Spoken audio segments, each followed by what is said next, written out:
पातालां पाताल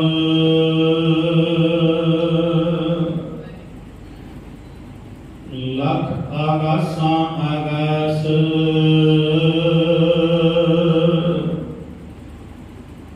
ओढ़क ओढ़क भाल थके वेद कहन एक बात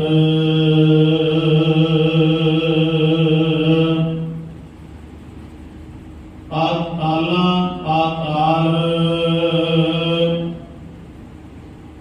लख आगासां आगास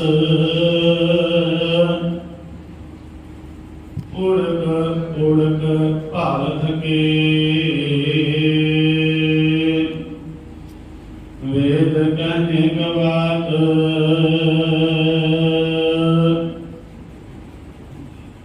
सहस 18 कहन कतिबा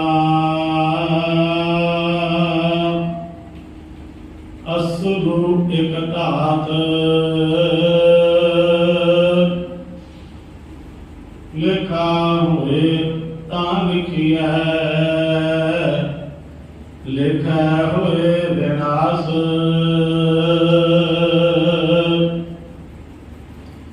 नानक वड्डा आखिया आपे जाने आप लिखा हुए तां लिखिया लिखा हुए विनाश नानक वड्डा आखिया आपे जाने आप।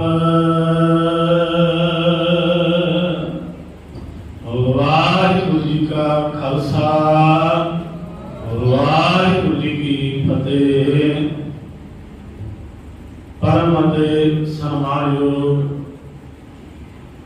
जुगो जुग अटल धन धन श्री गुरु ग्रंथ साहिब जी की पावन पवित्र मुबारक हजूरी अंदर अदब सत्कार सहज जुड़ मिल बैठे सत्संगी प्यारिओ बड़े भागां द्वारा सत्संगत दीआं मुल घड़ियां प्राप्त होईयां हन जी।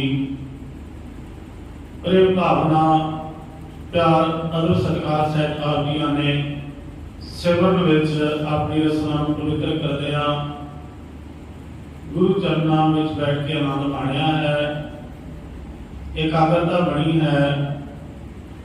सो आओ धन श्री गुरु ग्रंथ साहिब जी की हजूरी अंदर बैठ के संध्या वेले के दीवाना के अंदर जो श्री गुरु ग्रंथ साहिब जी की पावन गुरबाणी जप बाणी की लड़ीवार विचार चल रही है। साहब गुरु बाबा धन श्री गुरु नानक साहिब पातशाह महाराज जी के पवित्र मुखार मेरे तो उच्चारण की जप बाणी की अज आप जिस पौड़ी की विचार करनी है वो 22वीं पौड़ी है। ते इस पौड़ी के विच सतगुरु पातशाह महाराज जी ने जो सानू उपदेश किया है उस उपदेश को आप अपने हृदय में धारण करना है। सो यत्न करना है एक एक गल जिहड़ी है समझ के अपने जिन के विच वसाउणी है कि जिसनूं जिंदगी का आधार बनाना है। क्योंकि सिमरन वास्ते भगती वास्ते सब तो वड्डा जिहड़ा जरिया है मनुख का वो परमात्मा नूं पाउण दा ही वड्डा जरिया है। इसलिए जरूरी है कि पहला उस परमेश्वर का उस रब का जिसके बारे असीं सिमरन करना है उस बारे सानू पता हो ज्ञान हो। इसलिए सतगुरु पातशाह जी ने तकरीबन इस 22वीं पौड़ी तो लै करके 16 तक का जिथे शब्द होना है नरोल अकाल पुरख के बारे ही विचार कीतियां। वो कितना को बड़ा है, कितना को असला है, कितना को अथा है, कितना को बारा है, सारिया गल्लां भावें उन्हां विच बयान करने वाली सतगुरु पातशाह जी ने गल आखी है कि बयान करना बहुत औखा है, पर फिर भी उस कुदरत के पसारे विचों उस दे अनंत प्रकाश के विचों कुछ किरणां दा जिक्र किया गया है। 16 तक नरोल रब की वडियाई की गई है, जिहड़ी कि वक्खो वखरे पासियां तो रब का जिहड़ा है परमात्मा का पूरा दिखाया गया है। पहला 21वीं ते पिछली 20वीं पौड़ी दे विच दुनिया का बेओड़क आकार जिहड़ा है, असंख धरतियां हैं, असंख जप तप वाले हैं, उन्होंने का जिक्र असीं पढ़ के आ चुके हैं। फिर अगे 24वीं पौड़ी जो होनी है, 25वीं पौड़ी होनी है, तो इस विच कई संसारक दातां का भी जिक्र करना है पातशाह जी ने। ये तो अगे चल के 26वीं पौड़ी के विच उच्चियां इखलाकी ते आत्मक गुणां का जिक्र किया है धन गुरु नानक पातशाह जी ने। वाहिगुरु अकाल पुरख की जिहड़ी वडियाई है उसनूं दलीलां दे के भी स्पष्ट किया है जप बाणी दीआं अंग्रेज़ीआं पौड़ियां दे विच। इस करके उसकी वडियाई का जिहड़ा अनंत प्रकाश है उस दे विचों कुछ कु नक्शा खिंचण का गुरु नानक पातशाह जी ने यतन किया है। इन्हां पौड़ियां दे विच जो भी दिमाग दे विच साडी दलीलां आउंदियां हन, जिहड़े प्रश्न चलदे हन, जिहड़े सवाल उठदे हन, उन्हां सारे सवालों का मानो उत्तर दिता है गुरु नानक पातशाह जी ने।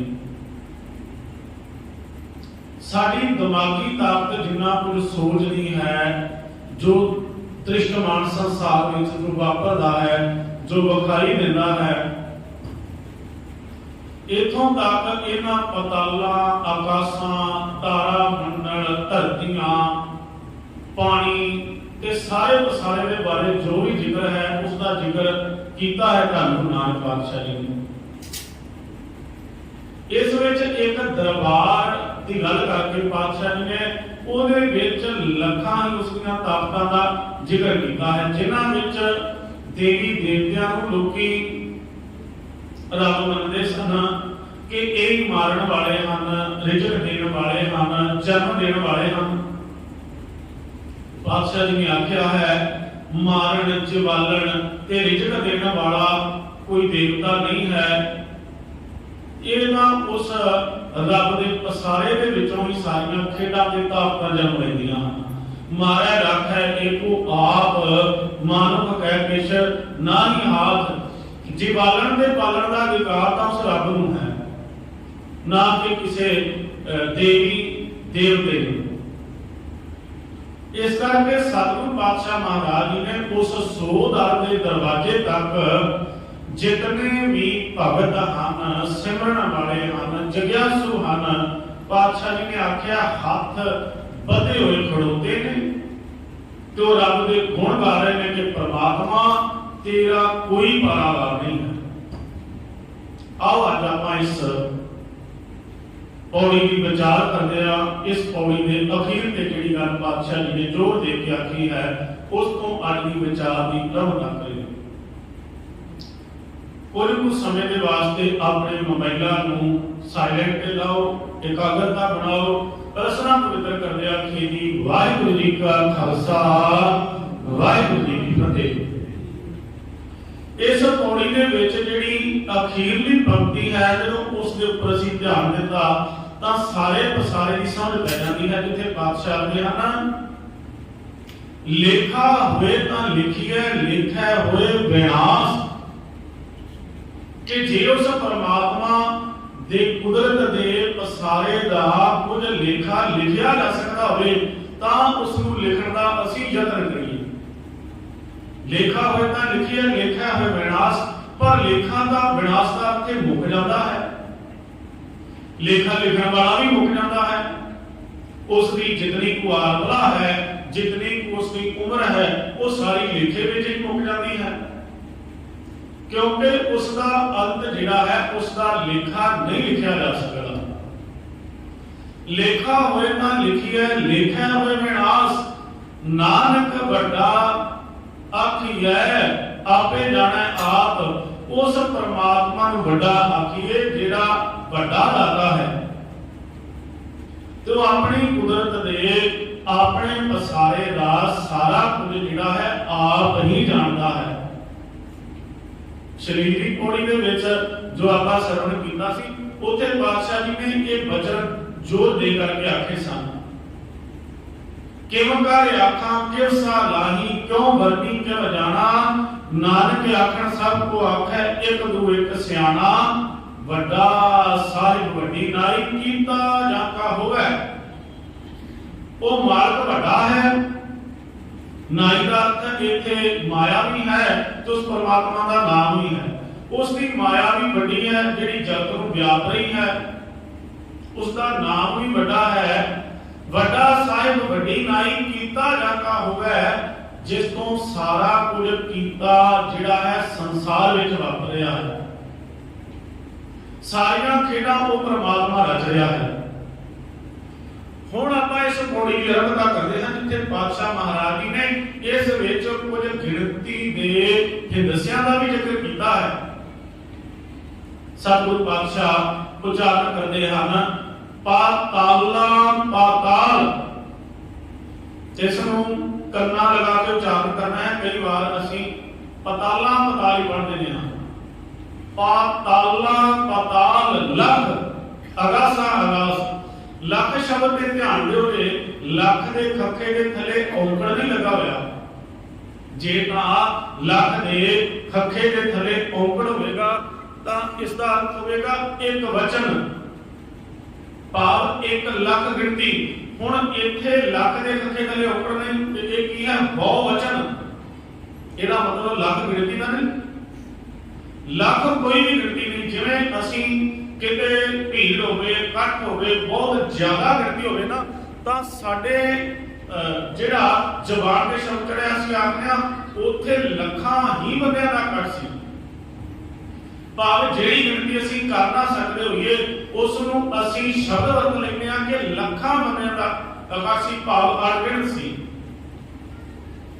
ਲੱਖ ਦਾ ਇਹ ਵੀ ਅਰਥ ਹੈ ਕਿ ਜਿਸ ਨੂੰ ਲੱਖਿਆ ਨਹੀਂ ਜਾ ਸਕਦਾ, ਜਿਹੜਾ ਕਿਸੇ ਵੀ ਗਿਣਤੀ ਵਿੱਚ ਕਿਸੇ ਵੀ ਲਿਖਣੀ ਵਿੱਚ ਨਹੀਂ ਆਉਂਦਾ। ਇੱਥੇ ਲੱਖ ਦਾ ਅਰਥ ਕਦੀ ਵੀ ਇਹ ਕਰਕੇ ਨਹੀਂ ਬਣਨਾ ਕਿ ਲੱਖਾਂ ਹੀ ਪਤਾਲ ਹਨ ਤੇ ਲੱਖਾਂ ਹੀ ਆਕਾਸ਼ ਹਨ। ਫਿਰ ਤਾਂ ਗਿਣਤੀ ਇੱਥੇ ਜਿਹੜੀ ਹੈ ਇੱਥੇ ਸੰਖਿਆ ਲੱਗ ਜਾਣੀ, ਪਰ ਇੱਥੇ ਹਿੰਦਸਿਆਂ ਵਿੱਚ ਨਹੀਂ ਪੈਣ ਦਿੱਤਾ ਗੁਰੂ ਪਾਤਸ਼ਾਹ ਨੇ।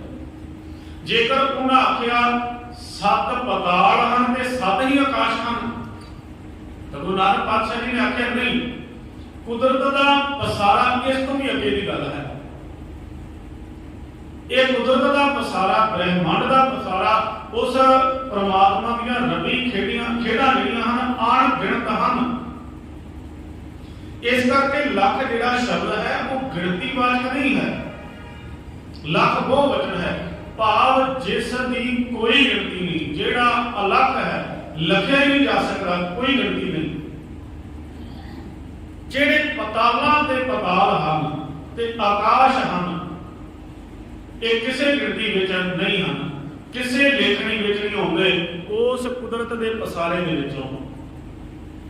ਆਮ ਤੌਰ ਤੇ ਧਰਮਾਂ ਵਾਲਿਆਂ ਨੇ ਜਿੱਥੇ ਇਸਲਾਮ ਧਰਮ ਵਾਲੇ ਇਹ ਆਖ ਰਹੇ ਸਨ ਕਿ ਸੱਤ ਪਤਾਲ ਹਨ ਤੇ ਸੱਤ ਹੀ ਆਕਾਸ਼ ਹਨ। ਪਤਾਲ ਉਹ ਧਰਤੀਆਂ ਜਿਹੜੀਆਂ ਧਰਤੀ ਦੇ ਹੇਠਾਂ ਮੌਜੂਦ ਹਨ, ਆਕਾਸ਼ ਜਿਹੜੀਆਂ ਇਸ ਧਰਤੀ ਤੋਂ ਉੱਪਰ ਵਾਲੀਆਂ ਪਰਤਾਂ ਹਨ। ਇਹ ਸਾਦੀ ਆਕਾਸ਼ ਹਨ ਤੇ ਸਾਦੀ ਪਤਾਲ ਹਨ।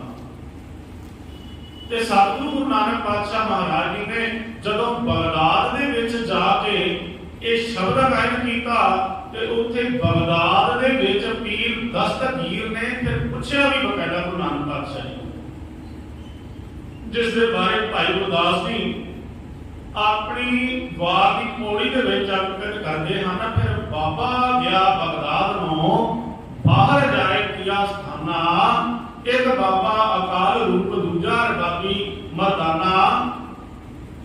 ਪੁੱਛਿਆ ਪੀਰ ਦਸਤਗੀਰ ਕੌਣ ਫਕੀਰ ਕਿਸ ਕਾ ਕਰਹਾਨਾ।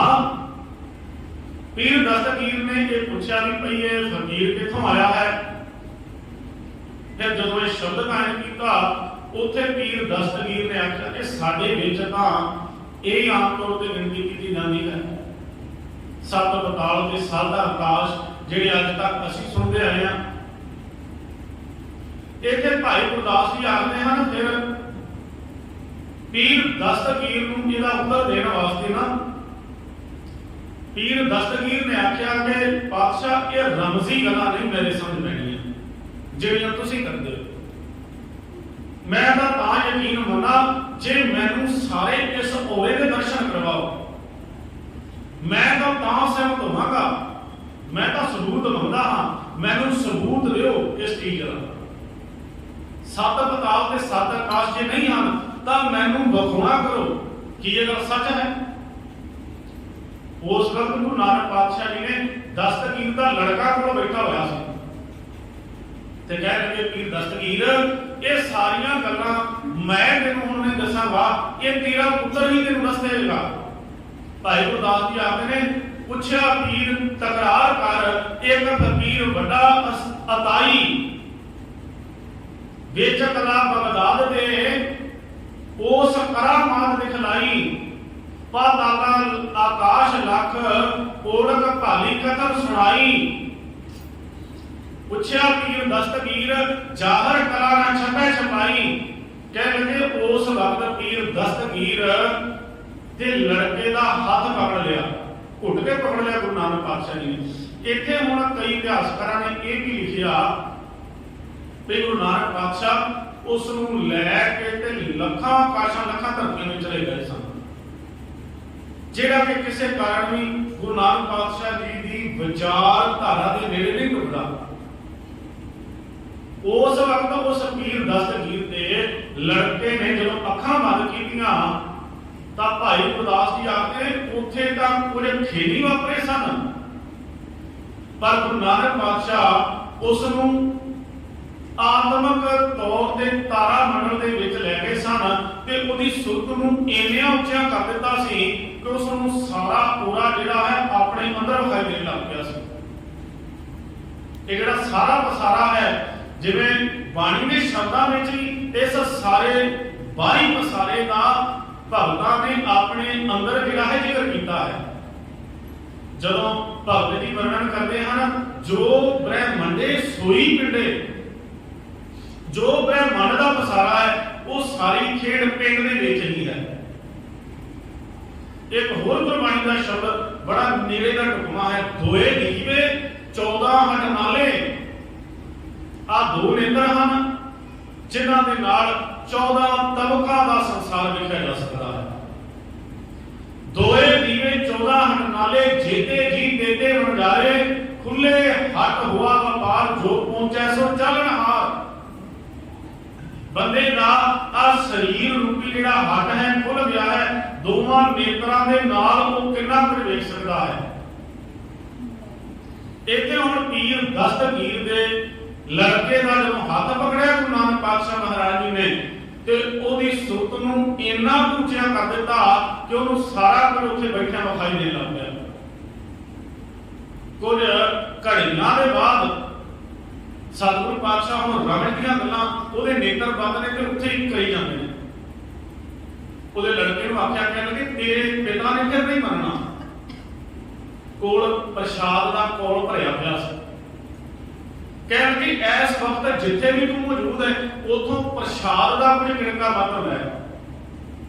उस लड़के ने अखां बंद सन ते कोल ही जिहड़ा कोल प्रसाद का भरिया सी जिहड़ा कि त्रिपावड़ दी जिसनूं आपां देग आखदे हां उस कोल दे विचों प्रसाद लिया ते अपने नेत्र खोले ते अपने पिता पीर दस्तगीर नूं दस्सिया कहंदे पिता जी असल विच गुरु नानक पातशाह सच आखदे ने उस पसारे दा कोई गिणती मिलती नहीं है। इत्थे तां इन्ना कुछ कहण लगे चल रहा है जिहड़ा किसी गिणतियां मिलतियां विच नहीं।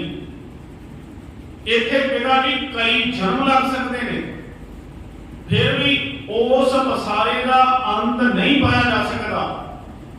ਇਹ ਤਾਂ ਤੁਹਾਨੂੰ ਇੱਥੇ ਕੁਝ ਖਿੰਨ ਦੀ ਕੁਝ ਘੜੀਆਂ ਦੀ ਖੇਡ ਲੱਗਦੀ ਹੋਵੇਗੀ ਮੇਰੀ ਤਾਂ ਸਾਰੀ ਜ਼ਿੰਦਗੀ ਮੁੱਕ ਗਈ ਹੈ ਜਿੱਥੇ ਮੈਂ ਜਾ ਕੇ ਆਇਆ।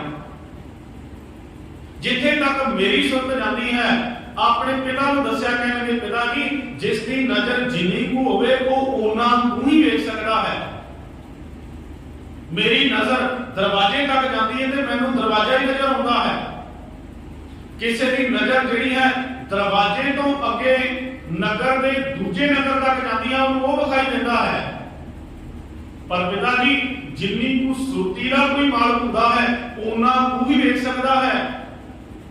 जाहर पीर जगत को बाबा ये बिल्कुल उस सुरती दी गल्लां करदे ने जेड़ी सुरती इन्हां पतालां दे आकाशां तो उत्ते दी गल है। सचमुच मेरी सुरत नूं जाहर पीर इस हिंद दे पीर ने इन्ना कुझिया कर दिता है पिता जी कि मैनूं सारा कुछ नेत्र खुलण ते ही विखाई दे जाता है। पीर दस्तगीर ने इत्थे हाथ जोड़ ले, पातशाह महाराज जी ने फिर पीर दस्तगीर नूं आख्या, कहंदे पीर दस्तगीर जेड़ा उस अकाल पुरख परमात्मा दी जेड़ी ये पसारा है, ये कुदरत दा जेड़ा उसने पसाओ कीता होया है उसका कोई अंत नहीं है। उस परमात्मा दे पसारे दा अंत लभण वास्ते इत्थे बड़े बड़े चले गए हैं। आज भी कुछ दिन पहला धरती दे रहने वाले वसनीकां ने साइंसदानां ने इत्थे मंगल ग्रह ते भी चंद्रमा ग्रह ते भी अपने सैटेलाइट जिहड़े हम छड्डे हैं उन्हां नूं उत्थे कुछ अंश मिले ने, किते पानी दे भी अंश मिले ने, मिट्टी दे भी अंश मिले ने ते उन्हां ने एक दावा कर दिता है कि जे इत्थे बीज बीजिया जावे ते बीज जिहड़ा कुंगर सकदा है। भाव इत्थे मानस जिंदगी जिहड़ी है वसाई जा सकदी है, कुछ वरियां ते वसों कीती जा सकदी है। किते उन्होंने अंदाजे ला के दस्सिया कि किते इन्हां ग्रहां ते किते पहला पानी भी रहा होगा, पानी के निशान मिलते हैं ते किते तां अजे भी खोज दे वो मुखार हैं, किते तां ये भी दावे करते हैं कि इत्थे जिहड़े हैं किसे इंसानी हत्थां दे नाल उकरे हुए जिहड़े चिन्ह भी मिले हैं कईयां नूं। ਇਹਦਾ मतलब जे चिन्ह मिले हैं तो उत्थे जरूर किते ना किते वसों नहीं होगी। अजे तक गुरु नानक पातशाह महाराज जी की जिथे तक सुरत जाती है उथे तक अजे दुनिया के साइंसदान नहीं पहुंच सके। सतगुरु गुरु नानक पातशाह महाराज जी कथन करते हैं पाताला पाताल लख आकाशा आकाश, आकाश का अर्थ इत्थे आकाश तो है। लख भाव जिन्हां दी कोई गिनती नहीं, जिहड़े असंख्या तो रहत हैं ऐसे अणगिणत आकाश हैं इस ब्रह्मांड विच। सतगुरु धन गुरु ग्रंथ साहिब जी की पावन बाणी के अंदर असीं आप ही वचन पढ़ते हैं कि उस कुदरत के पसारे का जदों ये आरंभ होया, इस ब्रह्मांड का पसारा आरंभ होया, परमात्मा उस वक्त भी इस संसार में मौजूद रहा। ये एक कवाओ तो जिस दिन पसारा होया, जिस दिन अरबद नरबद धुंधुकारा धरना गगना हुक्मे पारा ना दिन रहना चांदना सूरज नदी ना नीर वहाएंदा। जिस दिन नदियां विच पानी नहीं सी, जिस दिन सारी खलकत दे विच अंधेरा छाया हुआ सी, परमात्मा दी शक्ति का पसारा तो उदों भी इस ब्रह्मांड विच मौजूद सी।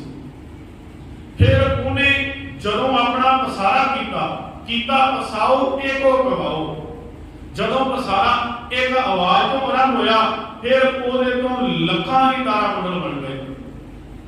साइंसदानां ने उसनूं विस्फोट दस्सिया है कि जिस दिन सूरज दे विच विस्फोट होया, सूरज का टुकड़ा टुटिया ते उस टुकड़े तो लखां ही ग्रह बन गए। सूरज दे एक टुकड़े तो कई गैलेक्सियां बन गईयां।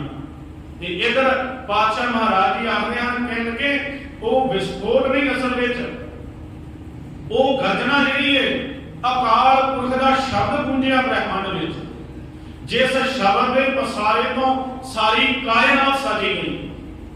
ਕੀਤਾ ਪਸਾਓ ਏਕੋ ਕਵਾਓ, ਕਵਾਓ ਦਾ ਅਰਥ ਹੈ ਆਵਾਜ਼ ਸ਼ਬਦ।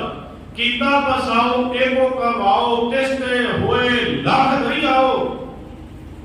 उस पसारे तो फिर लखां दरिया ਲੱਖਾਂ ਹੀ ਕੁਦਰਤ ਦੀਆਂ ਜਿਹੜੀਆਂ ਦਾਤਾਂ ਹਨ ਉਹਨਾਂ ਦੀ ਬਣਤਰ ਬਣ ਗਈ।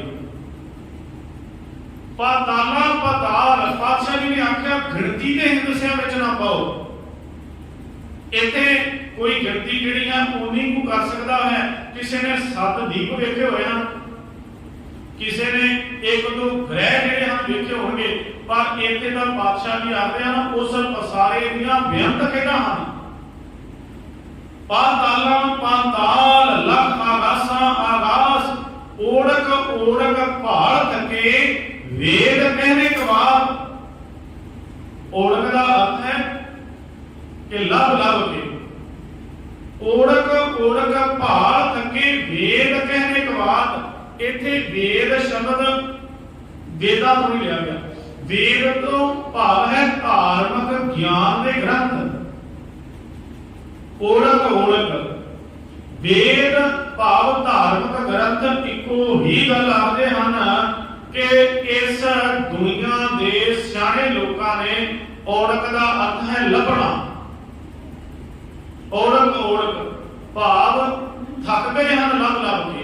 ਓੜਕ ਓੜਕ ਭਾਲ ਥਕੇ ਵੇਦ ਕਹਿਣ ਇੱਕ ਬਾਤ, ਭਾਵ ਧਾਰਮਿਕ ਗ੍ਰੰਥ ਇੱਕੋ ਗੱਲ ਆਖਦੇ ਹਨ ਕਿ ਲੱਭ ਲੱਭ ਕੇ ਦੁਨੀਆ ਦੇ तमाम ਲੋਕ ਵੀ ਧਾਰਮਿਕ ਗ੍ਰੰਥ ਵੀ ਥੱਕ ਗਏ ਹਨ। ਸਹਸ 18 ਕਹਿਨ ਕਤੇਵਾ ਅਸਲੂ ਇੱਕ ਧਾਤ। ਅਸਲੂ ਸ਼ਬਦ ਫਾਰਸੀ ਦਾ ਹੈ, ਜਿਸ ਤੋਂ ਭਾਵ ਹੈ ਅਸਲੀਅਤ, ਜਿਸ ਤੋਂ ਭਾਵ ਮੁੱਢ ਵੀ ਹੈ। ਮੁੱਢ ਦੀ ਇੱਕੋ ਹੀ ਗੱਲ ਹੈ, ਅਖੀਰ ਦੀ ਇੱਕੋ ਹੀ ਗੱਲ ਹੈ। ਅਸਲੂ ਇੱਕ ਧਾਤ ਭਾਵ ਕਿ ਇਹ ਪ੍ਰਮਾਤਮਾ ਦੀ ਜਿਹੜੀ ਕਾਇਨਾਤ ਦਾ ਪਸਾਰਾ ਹੈ, ਉਸ ਪ੍ਰਮਾਤਮਾ ਦੀ ਜਿਹੜੀ ਦਾਤ ਹੈ, ਮੁੱਢ ਵਿੱਚ ਭਾਵ ਉਸ ਦਾ ਕੋਈ ਅੰਤ ਨਹੀਂ। ਸਹਸ 18 ਜਿਹੜੇ ਹਨ ਇਹਨਾਂ ਦੇ ਵੇਦ ਤੇ ਪੁਰਾਣ 18 ਪੁਰਾਣਾਂ ਦੀ ਗੱਲ ਹੈ। ਸਹਸ 18 ਕਹਿਨ ਕਤੇਬਾ। ਕਤੇਬਾ ਤੋਂ ਭਾਵ ਇਸਲਾਮ ਤੇ ਈਸਾਈਅਤ ਮਤ ਦੀਆਂ ਧਾਰਮਿਕ ਪੁਸਤਕਾਂ, ਕੁਰਾਨ, ਅੰਜੀਲ, ਤੌਰੇਤ, ਜ਼ਬੂਰ। ਇਹ ਇਸਲਾਮ ਦੇ ਤੇ ਈਸਾਈਅਤ ਦੇ ਧਾਰਮਿਕ ਗ੍ਰੰਥ ਆਖਦੇ ਹਨ। ਕੁਰਾਨ, ਅੰਜੀਲ, ਤੌਰੇਤ ਤੇ ਜ਼ਬੂਰ, ਜਿਨ੍ਹਾਂ ਦੇ ਵਿੱਚ ਈਸਾਈਅਤ ਮਤ ਦੇ ਗ੍ਰੰਥ, ਇਸਲਾਮੀ ਮਤ ਦੇ ਗ੍ਰੰਥ, ਇਹ ਸਾਰੇ ਹੀ ਇੱਕੋ ਗੱਲ ਆਖਦੇ ਹਨ। ਓੜਕ ਓੜਕ ਭਾਲ ਥਕੇ ਲੱਭ ਲੱਭ ਕੇ ਇਹ ਧਾਰਮਿਕ ਗ੍ਰੰਥ ਵੀ ਥੱਕਦੇ ਹਨ ਉਸਦੇ ਪਸਾਰੇ ਨੂੰ। ਪਰ ਇਹਨਾਂ ਨੇ ਵੀ ਵਾਦ ਦਾ ਅਰਥ ਹੈ ਗੱਲ, ਵਾਦ ਦਾ ਅਰਥ ਹੈ ਆਵਾਜ਼। ਇਹਨਾਂ ਨੇ ਇੱਕੋ ਹੀ ਆਵਾਜ਼ ਦੇ ਕੇ ਗੱਲ ਆਖੀ ਹੈ। ਵੇਦ ਕਹਿਣੇ ਕਵਾਦ ਸਹਸ 18 ਕਹਿਨ ਕਤੇਬਾ। 18,000 ਸਹਿਸ ਦਾ ਅਰਥ ਹੈ ਹਜ਼ਾਰ। ਇਕੱਲਾ 18 ਗਿਣਤੀ ਦਾ ਨਹੀਂ ਹੈ, ਇੱਕ ਤੋਂ ਭਾਵ ਹੈ ਕਿ 18,000 ਧਾਰਮਿਕ ਗ੍ਰੰਥ। ਸਹਸ 18 ਕਹਿਨ ਕਤੇਬਾ ਇਸਲਾਮ ਤੇ ਈਸਾਈਅਤ ਮਤ ਦੀਆਂ ਧਾਰਮਿਕ ਗ੍ਰੰਥ ਇੱਕ ਹੀ ਮੁੱਢ ਦੀ ਗੱਲ ਆਖ ਰਹੇ ਹਨ। ਸਹਸ 18 ਕਹਿਨ ਕਤੇਬਾ ਅਸਲੂ ਇੱਕ ਧਾਤ। ਲਿਖਾ ਹੋਏ ਤਾਂ ਲਿਖੀ ਹੈ, ਲਿਖਾ ਹੋਏ ਵਿਨਾਸ਼। ਇਹ ਸਾਰੇ ਇੱਕੋ ਗੱਲ ਆਖ ਰਹੇ ਹਨ ਕਿ ਉਸ ਪਰਮਾਤਮਾ ਦਾ ਲਿਖਾ ਜੇ ਲਿਖਣ ਵਾਲਾ ਹੋਵੇ ਤਾਂ ਹੀ ਉਸ ਨੂੰ ਕੋਈ ਲਿਖ ਸਕੇ। ਲਿਖਾ ਹੋਵੇ ਤਾਂ ਲਿਖੀ ਹੈ, ਲਿਖਿਆ ਹੋਏ ਵਿਨਾਸ਼। ਪਰ ਉਸ ਦਾ ਲਿਖਾ ਲਿਖਣ ਵਾਲਾ ਜਿਹੜਾ ਹੈ ਮੁੱਕ ਜਾਂਦਾ ਹੈ। ਵਿਨਾਸ਼ ਦਾ ਅਰਥ ਹੈ ਮੁੱਕ ਜਾਣਾ, ਖਤਮ ਹੋ ਜਾਣਾ। ਲਿਖਣ ਵਾਲਾ ਵੀ ਖਤਮ ਹੋ ਜਾਂਦਾ ਹੈ ਤੇ ਲੇਖਾ ਵੀ ਜਿਹੜਾ ਹੈ ਨਹੀਂ ਲਿਖਿਆ ਜਾ ਸਕਦਾ। ਸਤਿਗੁਰੂ ਪਾਤਸ਼ਾਹ ਜੀ ਨੇ ਪਾਵਨ ਗੁਰਬਾਣੀ ਦੇ ਅੰਦਰ ਬਚਨ ਆਖੇ ਹਨ, ਕਹਿ ਲਗੇ ਜੇ ਸਾਰੀ ਧਰਤੀ ਦੇ ਉੱਪਰ ਵੀ ਪ੍ਰਮਾਤਮਾ ਦੇ ਬਾਰੇ ਕੁਝ ਲਿਖਿਆ ਜਾਵੇ, ਸਮੁੰਦਰ ਦੇ ਪਾਣੀ ਦੀ ਸਿਆਹੀ ਬਣਾ ਲਈ ਜਾਵੇ, ਤਾਂ ਵੀ ਕਹਿੰਦੇ ਹਨ ਉਸ ਕਰਤੇ ਦੀ ਵਡਿਆਈ ਨੂੰ ਕੋਈ ਪੂਰਾ ਬਿਆਨ ਨਹੀਂ ਕਰ ਸਕਦਾ। ਮਸੂ ਤੋੜਨਾ ਬਈ ਲੇਖਣ ਪਾਉਣ ਚਲਾਓ। ਸਤਿਗੁਰੂ ਪਾਤਸ਼ਾਹ ਕਥਨ ਕਰਦੇ ਹਨ ਕਿ ਉਸ ਪ੍ਰਮਾਤਮਾ ਦੇ ਲੇਖੇ ਨੂੰ ਲਿਖਣ ਵਾਲਾ ਕੋਈ ਨਹੀਂ ਹੈ। ਕਿੰਨਾ ਕੁ ਅਸਕਾ ਹੈ, ਕਿੰਨਾ ਕੁ ਬੇਅੰਤ ਹੈ, ਕਿੰਨਾ ਕੁ ਅਣਗਿਣਤ ਹੈ। ਜਿੱਥੇ ਗਿਣਤੀ ਦੇ ਹਿੰਸੇ ਮੁੱਕ ਜਾਂਦੇ ਹਨ, ਉਥੋਂ ਪ੍ਰਮਾਤਮਾ ਦਾ ਦਰਵਾਜ਼ਾ ਜਿਹੜਾ ਹੈ ਜਾ ਕੇ ਖੁੱਲਦਾ ਹੈ। ਜਦੋਂ ਕੋਈ ਉਸਦੇ ਸੋਧਾਂ ਦੇ ਦਰਵਾਜ਼ੇ ਤੱਕ ਜਾ ਕੇ ਪੜਦਾ ਹੈ ਤਾਂ ਉਸਦੇ ਦਿਮਾਗ ਦੇ ਸਾਰੇ ਹੀ ਪ੍ਰਸ਼ਨ ਜਿਹੜੇ ਨੇ ਹੱਲ ਹੋ ਜਾਂਦੇ ਨੇ। ਸਾਡੇ ਦਿਮਾਗ ਦੀ ਇੱਕ ਸੁਭਾਵਿਕ ਖੇਡ ਵੀ ਹੈ, ਸੁਭਾਅ ਵੀ ਹੈ। ਤੰਦਰੁਸਤ ਦਿਮਾਗ ਦਾ ਇਹ ਸੁਭਾਅ ਹੈ ਕਿ ਉਹ ਜਿਹੜੀ ਵੀ ਚੀਜ਼ ਨੂੰ ਵੇਖ ਲੈਂਦਾ ਹੈ ਉਸਦੇ ਬਾਰੇ ਪੂਰਾ ਜਾਣਨਾ ਚਾਹੁੰਦਾ ਹੈ। ਇਹ ਸਾਰੀ ਖੇਡ ਕੀ ਹੈ, ਇਹ ਪਸਾਰਾ ਕਿਵੇਂ ਚੱਲ ਰਿਹਾ ਹੈ, ਜਾਂ ਇਹ ਚੀਜ਼ ਕਿਸ ਤੋਂ ਬਣੀ ਹੈ, ਕਿੱਥੋਂ ਆਈ ਹੈ। ਤੇ ਅੱਜ ਤੱਕ ਜਦੋਂ ਤੋਂ ਸੰਸਾਰ ਬਣਿਆ ਹੈ ਉਦੋਂ ਦੇ ਸਿਆਣੇ ਲੋਕਾਂ ਨੇ, ਵਿਦਵਾਨ ਲੋਕਾਂ ਨੇ, ਪੰਡਤ ਲੋਕਾਂ ਨੇ ਜਦੋਂ ਹੀ ਦੁਨੀਆ ਦੇ ਲੋਕਾਂ ਨੇ ਉਹਨਾਂ ਦੇ ਸਵਾਲ ਕੀਤੇ ਤਾਂ ਉਹਨਾਂ ਨੇ ਆਪਣੇ ਗਿਆਨ ਮੁਤਾਬਕ ਲੋਕਾਂ ਨੂੰ ਉੱਤਰ ਦਿੱਤਾ। ਜਿਨ੍ਹਾਂ ਨੂੰ ਉਹਨਾਂ ਨੂੰ ਪਰਮਾਤਮਾ ਦਾ ਔਰਾ ਪ੍ਰਕਾਸ਼ ਨਜ਼ਰ ਆਇਆ, ਉਹਨਾਂ ਨੇ ਆਪਣੀ ਦ੍ਰਿਸ਼ਟਮਾਨ ਗਿਆਨ ਦੇ ਨਾਲ ਉਹਨਾਂ ਨੂੰ ਉਸ ਨੂੰ ਬਿਆਨ ਕਰ ਦਿੱਤਾ ਦੁਨੀਆ ਦੇ ਲੋਕਾਂ ਨੂੰ ਉੱਤਰ ਦੇਣ ਵਾਸਤੇ।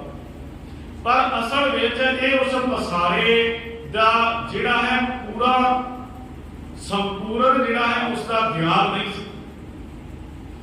ਆਪਾਂ ਪਿੱਛੇ ਪੜ੍ਹ ਕੇ ਆਏ ਹਾਂ ਜਪਜੀ ਸਾਹਿਬ ਦੀਆਂ ਪੌੜੀਆਂ ਦੇ ਵਿੱਚ ਹੀ ਕਿ ਕੋਈ ਤਾਂ ਪਰਮਾਤਮਾ ਨੂੰ ਜਿਸ ਨੂੰ ਬਲ ਮਿਲ ਜਾਂਦਾ ਹੈ, ਜਿਹਨੂੰ ਕੋਈ ਰੱਬੀ ਤਾਕਤਾਂ ਮਿਲ ਜਾਂਦੀ ਹੈ, ਉਹ ਪਰਮਾਤਮਾ ਨੂੰ ਇਸ ਤਰੀਕੇ ਨਾਲ ਗਾਉਂਦਾ ਹੈ, ਯਾਦ ਕਰਦਾ ਹੈ ਕਿ ਪਰਮਾਤਮਾ ਬੜੀ ਤਾਕਤ ਵਾਲਾ ਹੋਵੇਗਾ, ਬੜੀ ਤਾਕਤ, ਬੜੇ ਬਲ ਵਾਲਾ ਹੋਵੇਗਾ।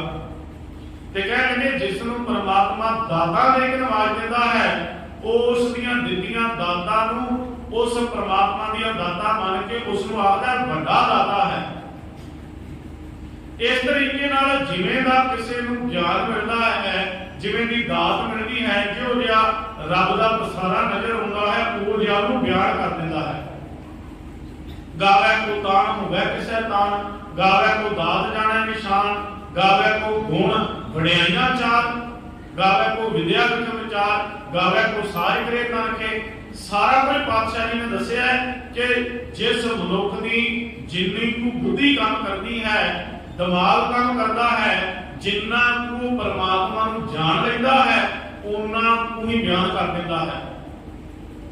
ਤਾਂ ਇੱਥੇ ਜਦੋਂ ਉਸ ਪਰਮਾਤਮਾ ਦੇ ਪੈਦਾ ਕੀਤੇ ਹੋਏ ਪਸਾਰੇ ਦੀ ਗੱਲ ਹੁੰਦੀ ਹੈ ਤਾਂ ਧੰਨ ਗੁਰੂ ਨਾਨਕ ਪਾਤਸ਼ਾਹ ਮਹਾਰਾਜ ਜੀ ਆਖਦੇ ਹਨ, ਲੇਖਾ ਹੋਏ ਤਾਂ ਲਿਖੀਐ, ਲਿਖਿਆ ਹੋਏ ਵਿਨਾਸ਼।